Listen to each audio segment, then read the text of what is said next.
Our scripture reading is from Matthew 28, verses 1 through 10. After the Sabbath, at dawn on the first day of the week, Mary Magdalene and the other Mary went to look at the tomb. There was a violent earthquake, for an angel of the Lord came down from heaven, and going to the tomb, rolled back the stone and sat on it. His appearance was like lightning, and his clothes were white as snow. The guards were so afraid of him that they shook and became like dead men. The angel said to the women, "Do not be afraid, for I know that you are looking for Jesus, who was crucified. He is not here. He is risen just as he said. Come and see the place where he lay. Then go quickly and tell his disciples, he is risen from the dead and is going ahead of you into Galilee. There you will see him. Now I have told you." So the women hurried away from the tomb, afraid yet filled with joy, and ran to tell his disciples. Suddenly Jesus met them. "Greetings," he said. They came to him, clasped his feet, and worshipped him. Then Jesus said to them, "Do not be afraid. Go and tell my brothers to go to Galilee. There they will see me."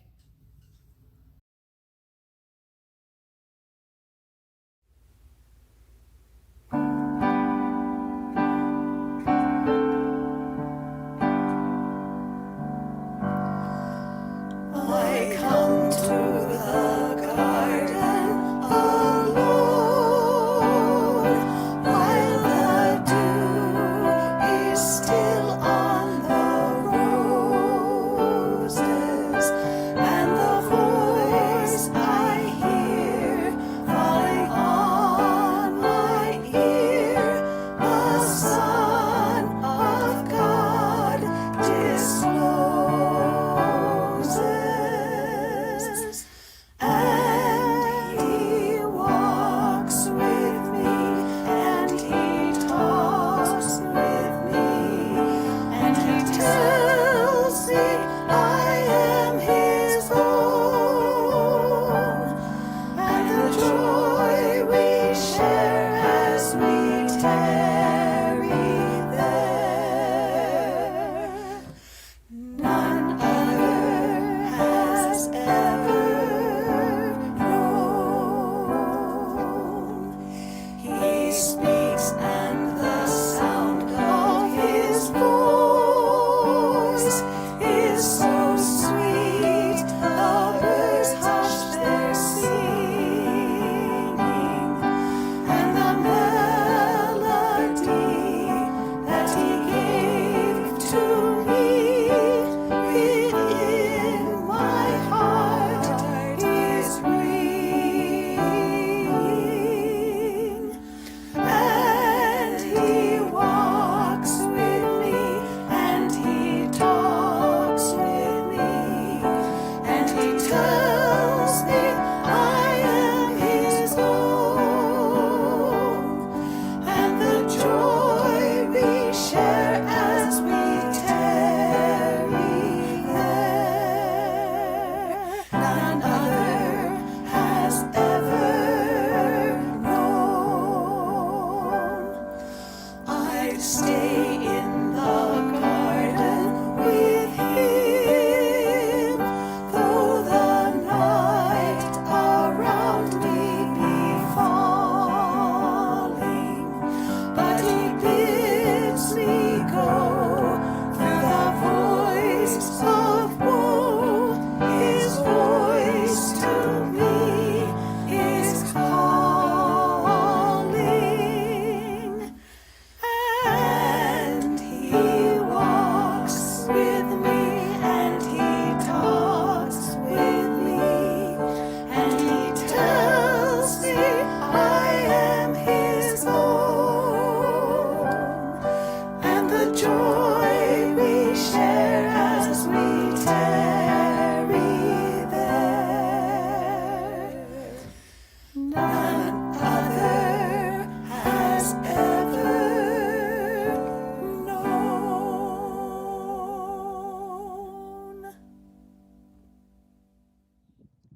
I come to the garden alone. The words of this song have been resonating with me all week long as I have prepared for Sunday. I'm here alone today. I'm here in the garden alone. I'm in a church building that should be full of Easter finery and smiles.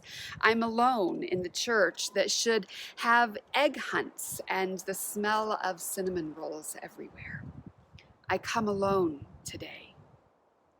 On that first Easter Sunday, Mary and the other Mary were alone too. They come to the tomb to see it, Matthew tells us, alone. Gone are the crowds who had followed Jesus. Gone were the crowds that had waved palm branches just a few days ago, singing Hosanna. Gone were the disciples who had gathered together in the upper room and were now hiding in a house somewhere. The two ladies come to the garden alone while the dew is still on the roses, while the sun is just coming up, while the Sabbath's day had ended. They come alone, and they soon discover that they are not alone. First, it's the guards set in place to protect the body and to keep the rumors from starting. Then it's the angel accompanied by an earthquake. The angel causes the guards to fall down in fear like dead men. The angel whose first words to the women are, "Do not be afraid." The women may come alone, but they aren't alone anymore. They leave with the assurance of the risen Christ who has gone before them to Galilee. They leave with the assurance that the tomb is empty and God has done a miracle. They leave with fear and joy in their hearts, meeting Jesus on their way back home. They leave with their lives transformed. But let's not get ahead of ourselves. Before they leave, the angel has 3 imperatives for them, 3 things that the angel tells them to go and do. First, he tells them, don't be afraid. That's what the angels always tell the people when they arrive. We draw cute pictures of angels with nice smiles and pretty hair, but every single time in the Bible, the angels have to tell the people not to be afraid. Don't be afraid. The women had a lot to be scared of. They were likely afraid of the authorities who arrested and put on trial and crucified Christ. Then there was an earthquake in the empty tomb and the presence of one of God's messengers to bring fear to the women on that morning. There was a lot for them to be scared of. You and I, we have enough all around us to cause us fear too. We talked about this a few weeks ago in worship. You can watch again in case you missed it on our YouTube channel. There are tools we can use to help with our fear. We can read the news with fear, or we can hear the angel invite us to not be afraid. It's our choice. The second word from the angel is come and see. Come and see. See the empty tomb. See where the body was. And yet there's more to this invitation. All through Matthew's gospel, we have been invited to see, to look at what the world fails to notice. Matthew continues that invitation in our passage this morning. Come and see, he says. Peer into the darkness of the world around us. See the wonder that God has worked among us. The earth has shifted, and not just from a literal earthquake. God is at work and the earth is being shifted in new ways. So pay attention. See around us what God is doing. The third word from the angel tells the women, go and tell. That's the final word. Go and tell the disciples the good news. Go and tell the disciples what you have seen. Go and tell the disciples that your fear is gone and in its place is joy. Go and tell. Go and tell about a God who raises the dead and makes a way when we thought there was no way. Go and tell the good news about God who has vindicated the crucified Christ and has disrupted the powers of the world. Go and tell the good news. Today you may feel alone like the women did. Maybe you're huddled in a house with a few other people like the disciples. Maybe you're feeling alone in this world, forgotten by the crowds and the church that once surrounded you. Maybe you're feeling fear and trepidation about your future. But friends, we are invited to be just like those first evangelists. Do you notice that? The first people who tell the good news of the resurrection of Jesus Christ were two women. The first two preachers of the gospel were two women. You've got to love God's ability to turn the world upside down. We, you and I, are invited to be like those preachers in the garden. Do not fear. Look around you and see God at work in the world. And then go and tell the good news. For this is the best news of all. God is at work. God is doing amazing things. God is giving life to the dead. God is giving hope to the hopeless. God is changing things. The resurrection tells us there is hope for our tomorrows. God, who raised Jesus from the dead, will give life to you and I as well. The encounter with the risen Christ made the women leave with a little less fear, but they also left with joy. May you too encounter the joy that the risen Christ can bring this day, and may you also go. Go and tell the world, tell your friends and family, Jesus Christ is alive. Let that joy seep into your very soul and be sustained by God's love. Let us worship the risen Christ today. Let's sing.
Christ is risen. Christ is risen indeed. Today we celebrate the risen Christ on this Easter Sunday. Our prayer is that you may experience the joy that comes from our risen Savior. I invite you to pray with me. Almighty God, you give us the joy of celebrating our Lord's resurrection. Give us also the joys of life in your service, and bring us at last to the full joy of life eternal. Through Jesus Christ our Lord. Amen. Let us join together in an affirmation of faith for this Easter Sunday. This is the good news which we have received, and in which we stand, and by which we are saved. Christ died for our sins, was buried, was raised on the third day, and appeared first to the women, then to Peter and the 12, and then to many faithful witnesses.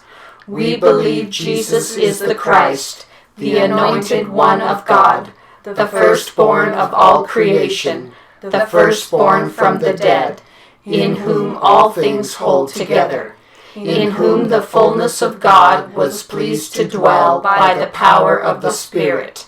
Christ is the head of the body, the church, and by the blood of the cross reconciles all things to God. Amen.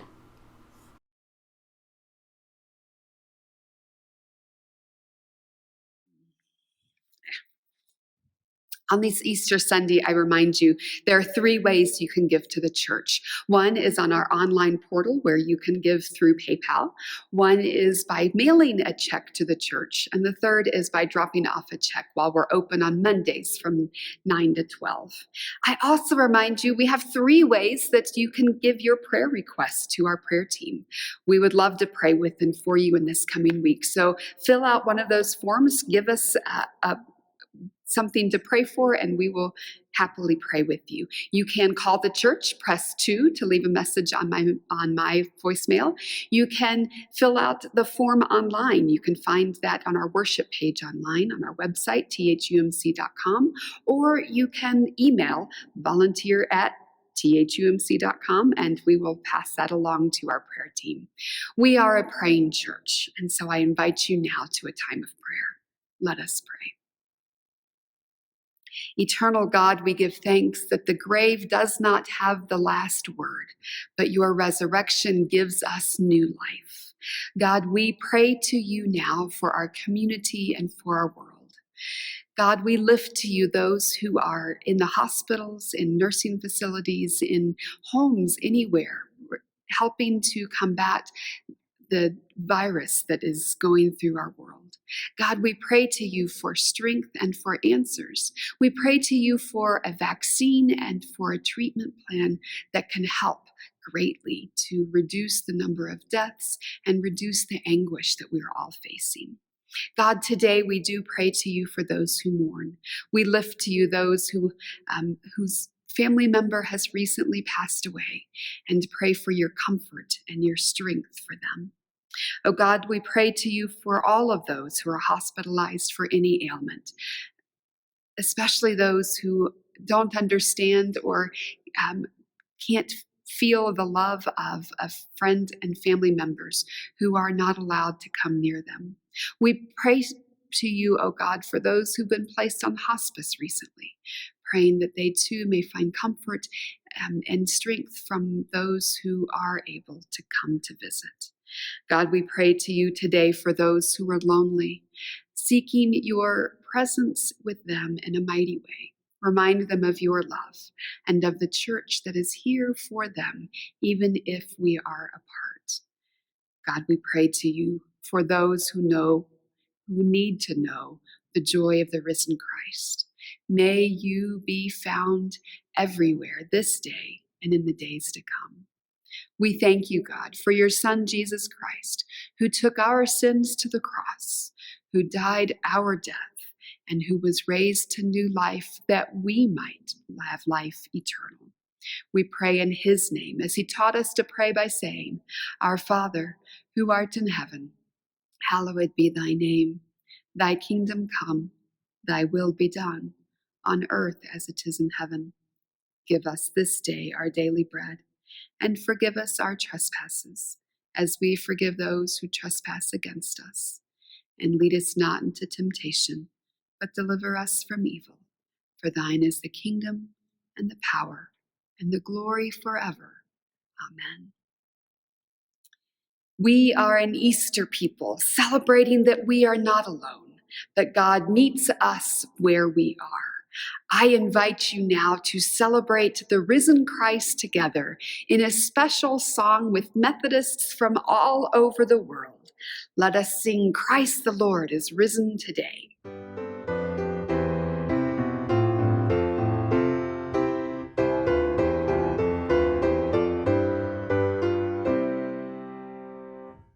Christ the Lord is risen.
Brothers and sisters in Christ, go. Go into this week knowing that Christ is risen. Christ is risen indeed.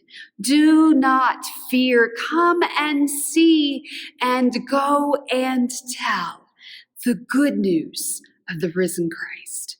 Go in the name of God our Father, his Son, and the Holy Spirit. Amen.